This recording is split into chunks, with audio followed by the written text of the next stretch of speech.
Hi, my name's Millie. I'm the Senior Communications and Engagement Officer, and welcome to our podcast on NHS75. And today our guest is our Chairman, Melloney Poole, who was one of the first babies born on the NHS. In fact, she shares the birthday.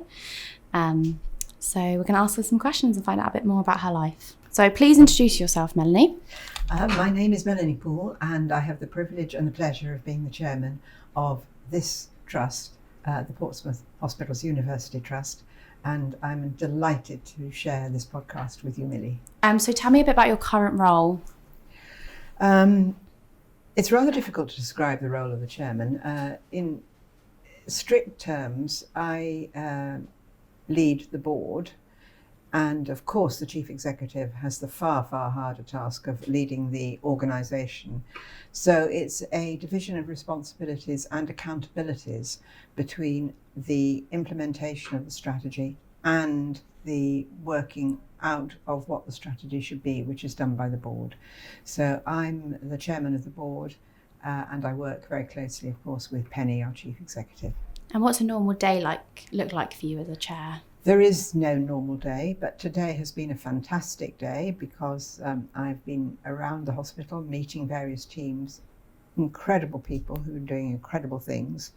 But then this afternoon I shall be chairing an interview panel for prospective consultants. And I know that tomorrow I've got a meeting, for example, with the chairs of the Hampshire and Isle of Wight system. So no day is the same, but every day is of great interest. Lovely. And tell me about your connection to the NHS. Well, as you say, I was born the very same day as the NHS at 6 o'clock in the evening. I do not remember it, you'll be pleased to note. However, rumour has it that my mother obviously drove herself into the NHS hospital as it had suddenly become overnight. And so when I was born at 6 o'clock in the evening, I was one of the very first of babies under the new NHS. Wow, incredible, what a legacy. And what's your interaction with the NHS since then, before you became chair? I have had a long relationship with the NHS in many ways. I think going back right to student days, I had really wanted to become a nurse, and after I had left university, I started to train as a nurse in the Royal Devon and Exeter Hospital for the first year. Unfortunately, I kept on fainting at the sight of blood, which wasn't terribly helpful for a nurse, and it's probably the right thing that I didn't pursue it. But I remember vividly one morning when I was a little late and I was driving far too fast into work, had a car accident and ended up on the operation table. And this fearsome but incredibly determined nurse tutor, who was in charge of all the trainee nurses, turned up at the operation table, looked down at me and said, "Melloney, what are you doing there? You should be in one of my lectures." So that's been a lesson never to be late ever again. Amazing. Well, I hope you were okay after that. Yes, sort of bandaged knee, bandaged eye, and still some disabilities after that. So grateful to the NHS right at the beginning. Wow. And then after that incident, what made you go on into law? Well, I think that it's a question of the genes will out, the GENESs, because my mother and her family had been solicitors for about 300 years, actually. One of the first firms of solicitors in England was founded by one of my great grandfathers. And so it was probably inevitable that when I felt that I couldn't continue with nursing, that I would look to the law. But by that time, no money. I had to work whilst I was studying, and I had to study by correspondence course.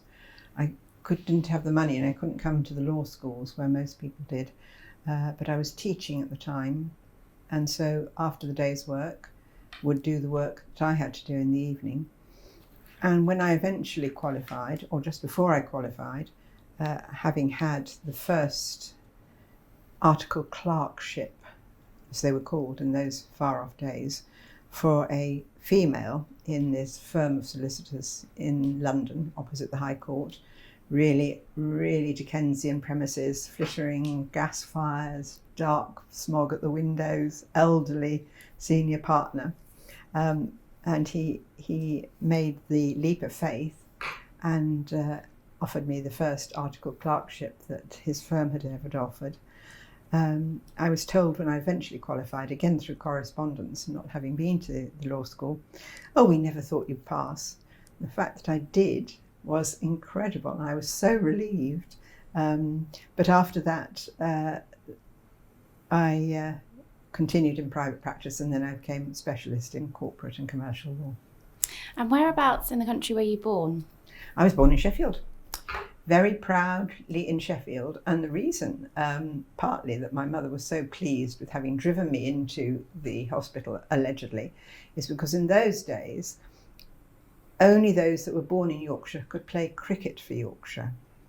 And of course, I was not going to play cricket, as she found out subsequently, but it was a really important thing to my father that I would be able to, if I was a boy, I could play cricket for Yorkshire. Lovely. And have you got any siblings? I've got a brother, a younger brother, 6 years younger than I. He is incredibly besotted by cricket. He's a cricket correspondent, and he was at one time the editor of Wisden's. So cricket has actually permeated my life quite a lot in any event. But he was 6 years younger, and our mother died when I was only 17. So it was a really difficult period where I had to leave university. I had to look after my father, who could not look after himself, and my kid brother until he could go to school. But after that, and that incident of my mother who had a hemorrhage, and the brilliant care that she had, although it was many, many years ago, brilliant care she had by the NHS was really significant. And the compassion then, and the compassion that I see every day now, is so important to the NHS. So what's your first memory of the NHS? So as you said, you can't remember the birth date, but what's your sort of first memory of the NHS? I was thinking about this, and the first memory is actually going to the surgery of the local GP, and my mother being really, really pleased that she hadn't got to worry about paying for this. And so I was taken for a consultation in this smoke-filled room, leather armchairs, elderly GP, very kind, very generous, very compassionate. But it was a completely different experience from what you'd expect now. So that was something that I still remember to this day, and the horror of that room compared with now, of course, GP practices, it is completely different. And do you have any fond memories or funny stories about the NHS apart from ending up on the operating table on your way into lectures? It's not so much a fond memory, but it is a memory that I do recall thinking back 75 years. Again, going back to my early life, at the age of 11 at school, a convent school in Sheffield, our geography mistress was sent off to the eye hospital to have a cataract operation. Very straightforward these days, day surgery. But this was really groundbreaking stuff. And the poor lady had to lie still on her back for 3 months after that operation. And all the girls at the school were required to pray for her twice a day. So the power of prayer, obviously, is now no longer as important as efficient and effective daycare surgery for cataracts, but that's how the NHS has changed. And do you have any standout or inspirational people that you've met during your time in the NHS? Oh, many. And many of those, of course, are those that nobody would recognise their name. Nobody would remember the fact that it was a really special nurse on a particular ward that gave outstanding, compassionate care.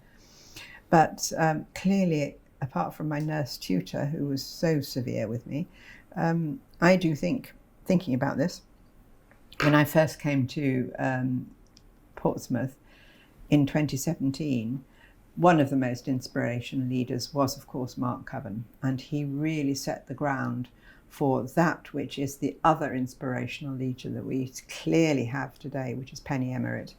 And those two together have been absolutely inspirational.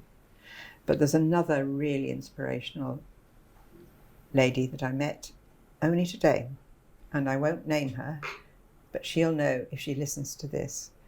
She was a nurse working for us, and she lost her husband very sadly, young husband, due to a motorcycle accident. Clearly she was incredibly upset and found it very difficult to return immediately to work. But in her return to work programme, she worked as one of our fantastic volunteers. And what she was saying today was that that experience helped her to grow, helped her to understand, which is the incredibly important thing, how important compassion is for each patient in our care. How the little things, the smile, the additional cup of tea, the ability to walk beside and really empathise with everything that they're going through is so inspirational. It is absolutely incredible to think that we have people like her who is giving over and above herself in very difficult circumstances, but doing it because it's her belief that other people matter. And this is what's so true of everyone that you meet in this hospital and in other NHS trusts that I've been privileged to serve, is the sheer commitment of people to think of others.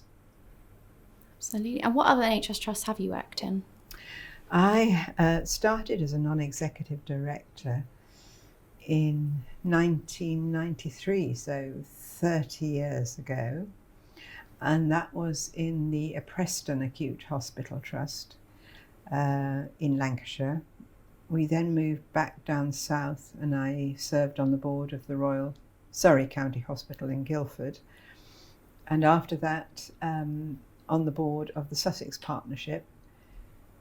I keep on moving house, you see. It's not to get another role in the NHS, but it is actually different areas. And then the vacancy on the board for Portsmouth came in 2017 and I applied for it then. So I have worked with, this is the fourth trust. And you're also chairman of the Isle of Wight as well. I am indeed, great privilege and very different, but again, incredibly inspiring trust. The people, the innovation, the dedication is throughout the NHS, and it certainly shows there. Amazing. And why did you want to be part of the NHS in your working life? What sort of drew you to that first non-exec role? Not entirely sure. It's something about the fact that I was a lawyer and working for money, for other people's money, never fully made me feel entirely comfortable.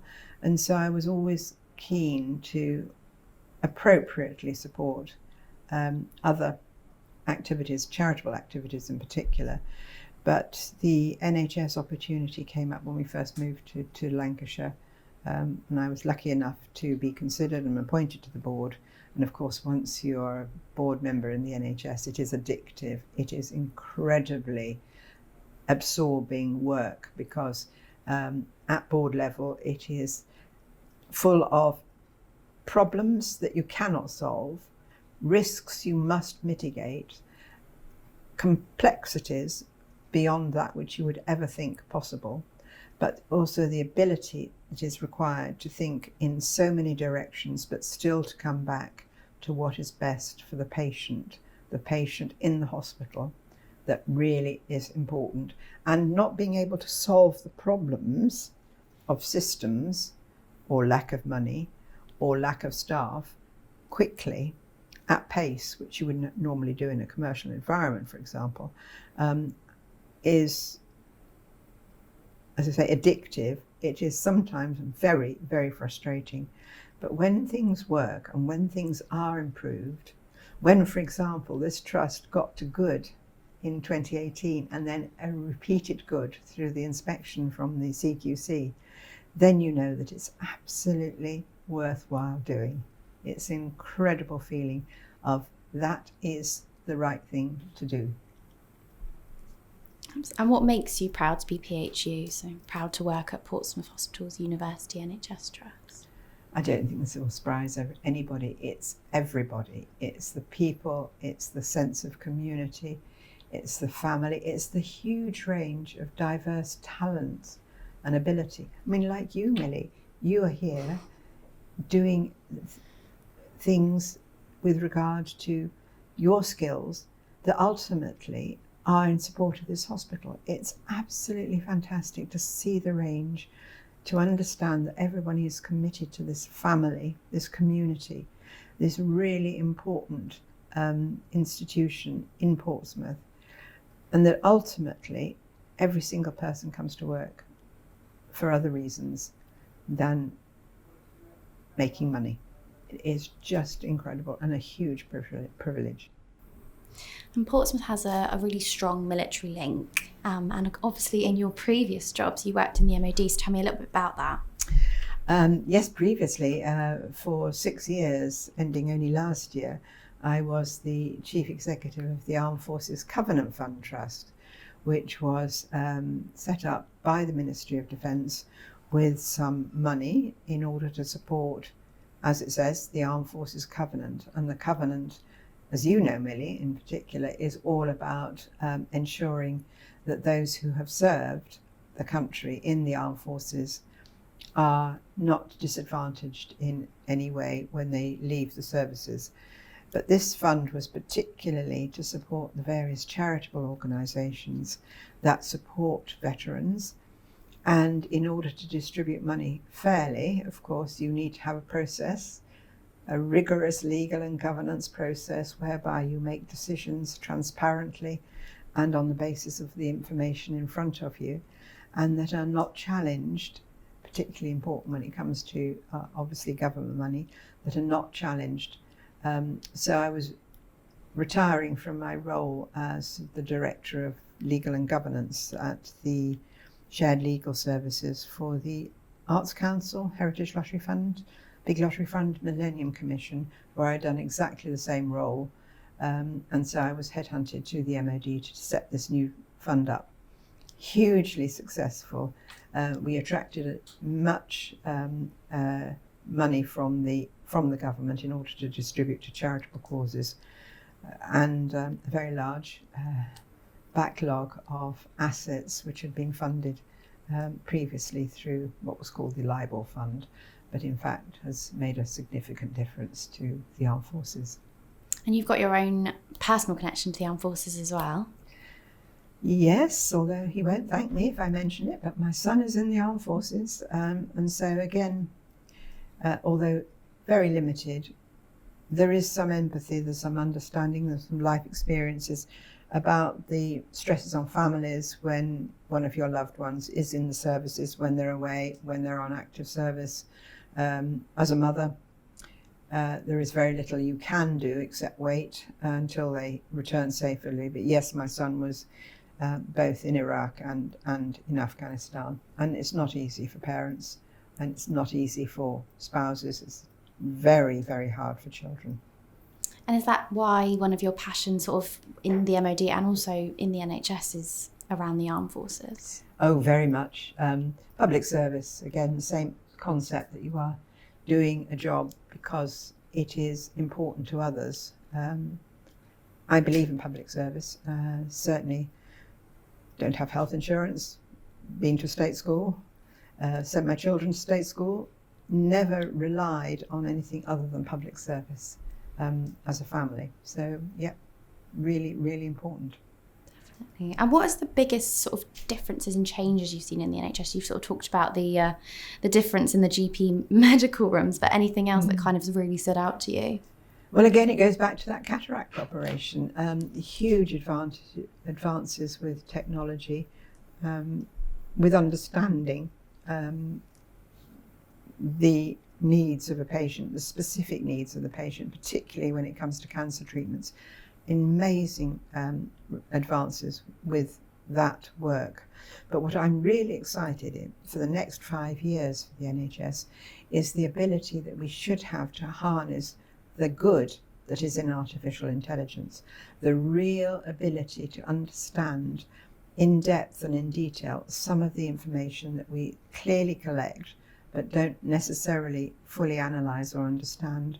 But when we can understand populations, population deprivations, stresses on communities, which are maybe deprived, maybe elderly in particular, and when we can channel that information in the right way and be able to provide community care, care on the ground, care through GPs, improve population health, then I think we will begin to see that which was imagined in 1948, which is the state support from cradle to grave, which is that support from through the community, through life, through chronic illness, and then into hospital care when it is specific and really needed.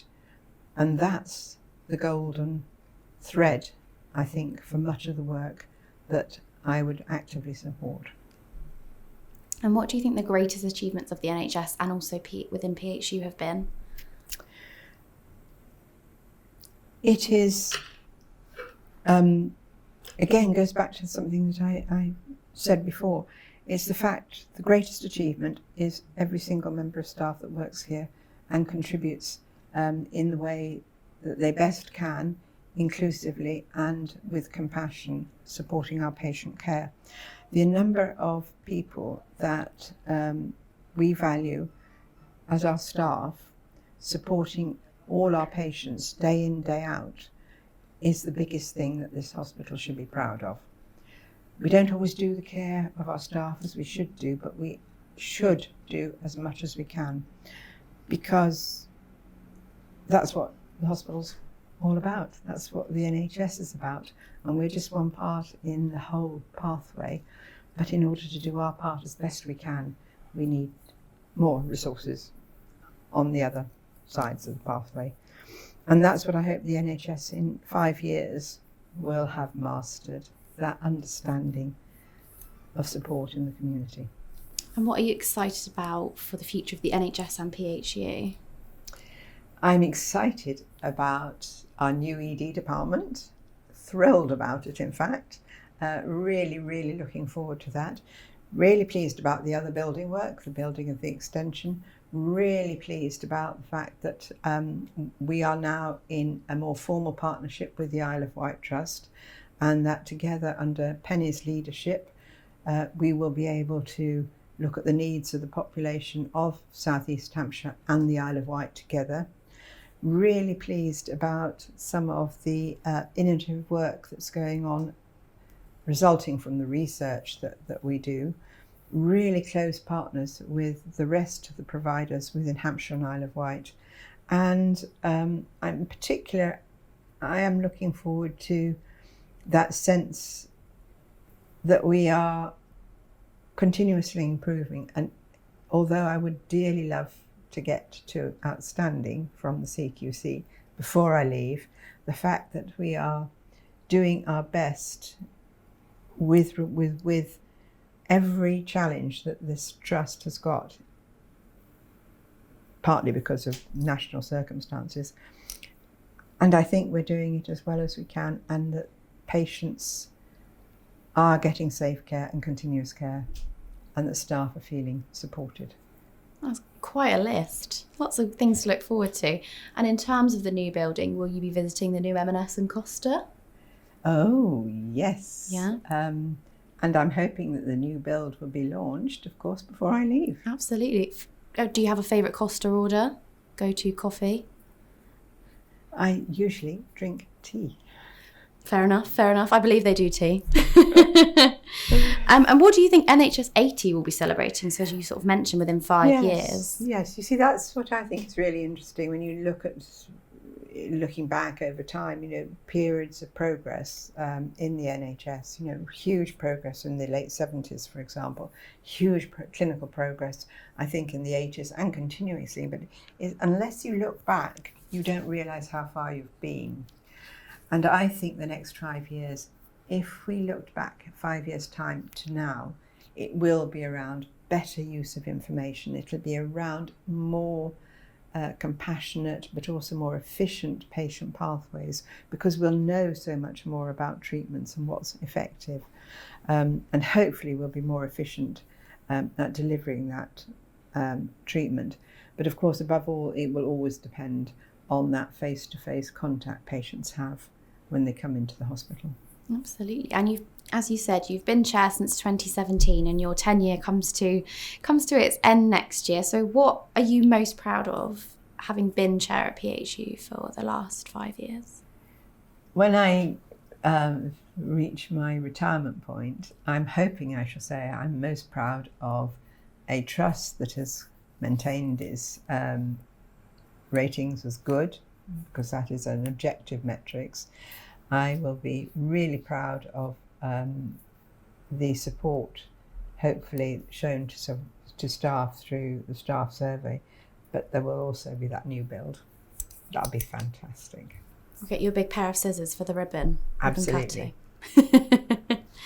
And what will you miss most about the NHS and PHU on your retirement, do you think? Oh, the people. Absolutely. Goes back time and time again.